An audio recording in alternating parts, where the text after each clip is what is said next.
Hi guys, welcome back to my channel. So today I'll be showing you guys how to make cow skin. I know it's been a long time I posted video because of school, work, motherhood, a lot of stuff going on. But I thought I should just share this recipe with you guys today. So I'll be showing you guys how to make cow skin.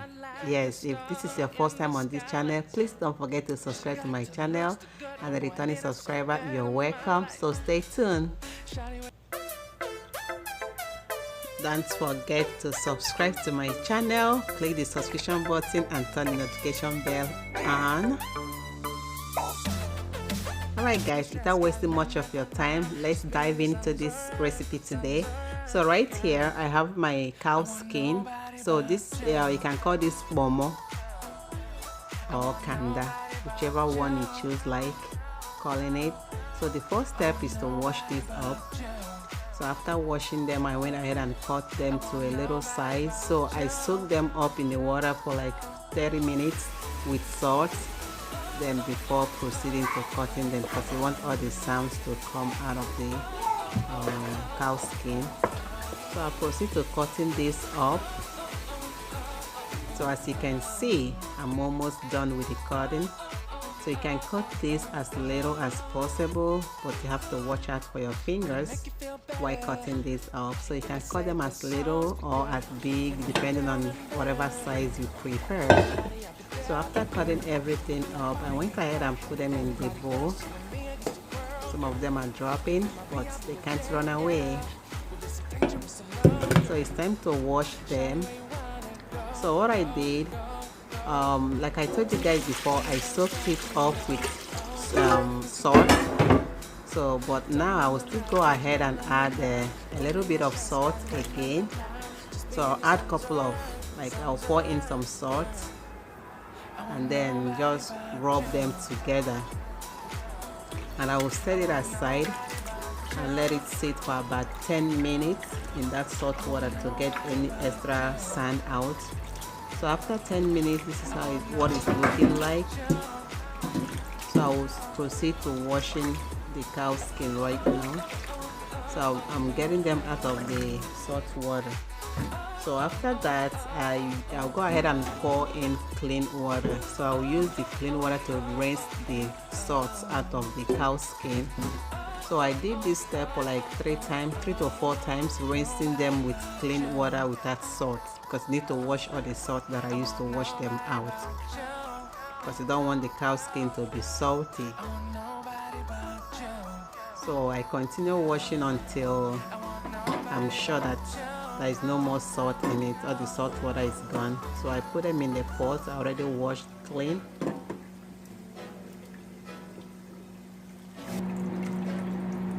So like I told you guys, you can cut this up to your preferred size. It doesn't have to be this tiny, but that was a recipe I made before, large cow skin recipe. It was a total different method of making the cow skin. You can check that out as well. So after that, I went ahead and add water. I'm gonna add the water to the level of the cow skin. As you can see, it's just about the same level. So the next step, I went ahead and add some onions. So this is a large onion, so I just cut it into 2. So I'm using half right now. So later on I will tell you guys what I'll be doing with the remaining half of it. So I went ahead and put my stuff in the stove and turn it on. So I let it cook for 15 minutes. So because I cut the cow skin pretty small, like small size, it's not gonna take that long that the cow skin normally takes to cook. So the smaller the size, the faster it cooks. So it wasn't cooked properly, so I covered that up and let it cook for extra 5 minutes. Then I added some salt. So I let it cook for a minute. After I added the salt, I let it cook for a minute. So it's time for me to try it again. So I ate that one. It was perfect, not overcooked and not undercooked. So it was a perfect texture that I wanted it to be. So at this time I will proceed to draining the water out.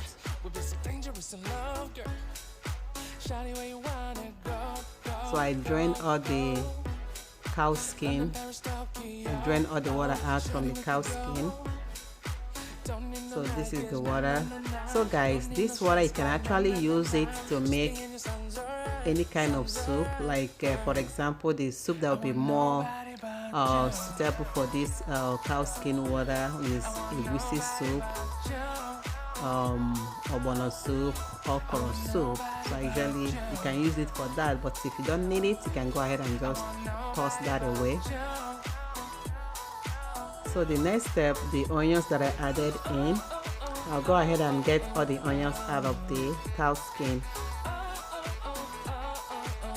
As you can see, it's really hot, so I use my spoon to get the rest of them out.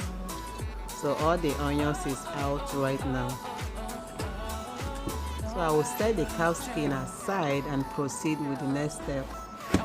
So this is the onions that I got out from the cow skin. I'll go ahead and chop them up pretty good. So they are well chopped up right now. I'll go ahead and scoop that into a bowl.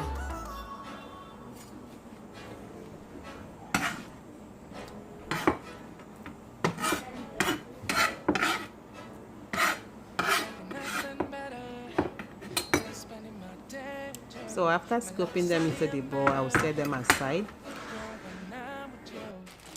So I'll go ahead and introduce some of the ingredients to you guys, and then the rest of them I will introduce as I add them into the cow skin. So what I have here is akam, known as edible potash. So I will just take a couple of them and then add some cold water. I know some people can use what is it called? Some people can use soda, like baking soda, but I prefer to use the edible potash. So let's proceed. What I'm adding is palm oil. So I'll add the palm oil, and this is the edible potash.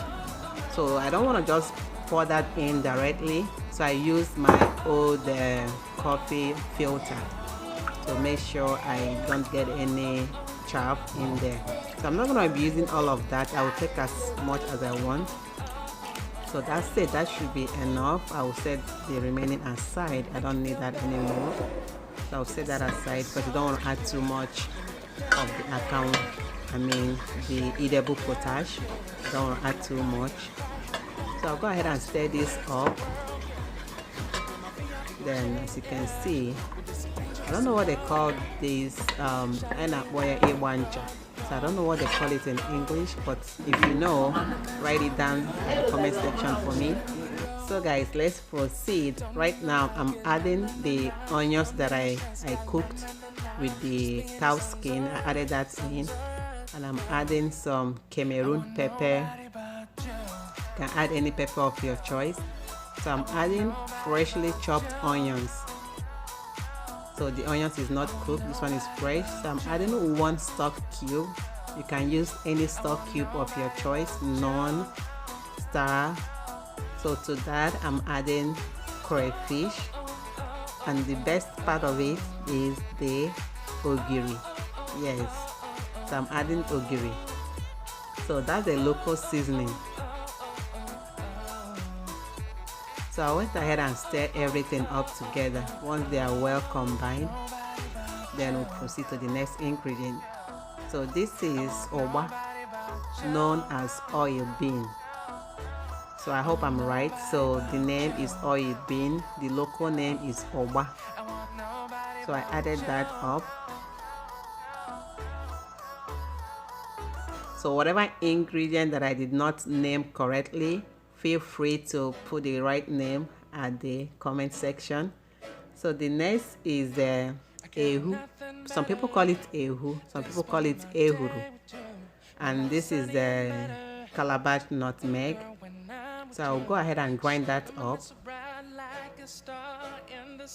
So this is what it looks like after grinding it up. So I'll go ahead and add that. So this gives the recipe a very nice taste. So I'll go ahead and stir everything up.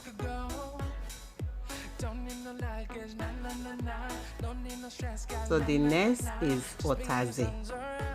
So this is a kind of a bitter leaf, but not like the regular bitter leaf. So this is otazi leaf. So I'm using the dried one because that's what I have available right now. If you have the fresh one, that would be great. So after all the ingredients are mixed up, I added my cow skin. I know some people would like to cook this on the stove, but for me, growing up and making this stuff, this is a local way of making this. You don't have to like start cooking it anymore. So once everything is well combined and incorporated together, hugging each other, it's ready. Yes, it's just ready the way it is. But if you want to take the extra step of cooking this again, you can go ahead and place this on your stove for about a minute or two. But I don't need that. I don't need that extra step, but you're free to do so if you wish. So it's time to dish this stuff out, guys. So for me, I love my food being very spicy. Yes. Look at how nice that is looking. So delicious. So amazing. So like I told you guys, I like extra spice. So this is my portion. So I'll go ahead and add some chopped up fresh pepper. So that's a Scotch bonnet pepper that I added. So right now I'm adding extra otazi again because I want it to be a little bit of the bitterness to be there. I added a little bit of extra Scotch bonnet pepper otazi, and to top it up, I have to garnish it with some onions. Yes, look at that, it's looking so delicious. When I say delicious, it tastes amazing. So guys, for this extra step that I did, adding all the Scotch bonnet pepper, the onions, the otazi, you don't have to do that if you don't need to. It's just perfect the way it was. So guys, that's what I wanted to share to you guys today. I hope you like this recipe. Don't forget to subscribe to my channel and give this video a thumbs up. Thank you all for watching and for your support. I'll see you guys on my next video. Stay blessed and bye. I can't do nothing better than spending my day with you.